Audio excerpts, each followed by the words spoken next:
Hi friends, do you love the feeling of crying until your eyes get all red and puffy and your contacts start folding up and you get a headache? Then you might love History is All You Left Me by Adam Silvera. History is All You Left Me follows 17-year-old Griffin, who recently lost his first love and ex-boyfriend Theo to a drowning accident. As Griffin is grappling with this immense loss, he meets Jackson, the boy that Theo was dating when he died. Griffin and Jackson begin forming this unlikely, complicated relationship, and together they try to navigate a world without Theo.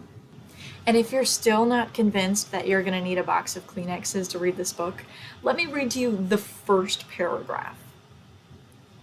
You're still alive in alternate universes, Theo, but I live in the real world, where this morning you're having an open casket funeral. I know you're out there, listening, and you should know I'm really pissed because you swore you would never die, and yet here we are. It hurts even more because this isn't the first promise you've broken. Literally, as soon as I read that first sentence, I was like, maybe I shouldn't have picked up this book. Because I'm emotionally fragile. Let me just reenact my experience reading this book. Wow, I can't wait to begin reading my new book by best-selling author Adam Silvera. I'm so tired of being here. So, yeah, the book is kind of emotionally devastating, but trust me, it's emotionally devastating in the best way possible. If you've ever experienced grief or lost someone close to you, Griffin's journey is deeply relatable and deeply resonant, and I found that reading his story was really cathartic. Adam Silvera never romanticizes Griffin's grief.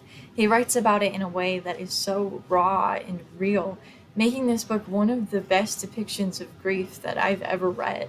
But what I think is really poignant about this book is that it's not just about the grief of losing someone close to you. It's also about the grief of growing up. Coming of age can be so exciting and triumphant, but it's also really, really tragic. You have to say goodbye to your childhood. You say goodbye to friendships and childlike comforts and interests. And most importantly, you say goodbye to parts of yourself that once seemed intrinsic to your identity. Silvera parallels Griffin's coming of age with his grieving process over Theo. The book goes back and forth between the past and the present. In the past, we see how Griffin and Theo's relationship develops. We get to see them becoming close and making memories and sharing experiences. We also see Griffin participating in a lot of firsts in his life. First love, first kiss, first breakup. So then when we jump back into the present, we really understand why Griffin is struggling so hard to let go of his past. After Theo's funeral, Griffin says, "This is the moment of the end. This is where we give up hope on reversing time, where we abandon finding a cure to death, where we live in this Theo-less universe, where we say goodbye. But I can't. It is goodbye for most, but not for me. Never me." Griffin is both struggling to say goodbye to Theo and to say goodbye to his childhood. Through this parallel, the book recognizes the pain of adolescence and of young adulthood in a way that is really understanding and compassionate. Griffin says to Theo, "I just want you to remember things the way I do. And if bringing up the past annoys you now, as I know it did when you left New York for California, know that I'm sorry. But please don't be mad at me for reliving all of it. History is all you left me." Well, the book is ultimately about Griffin trying to learn how to move on and move forward with his life.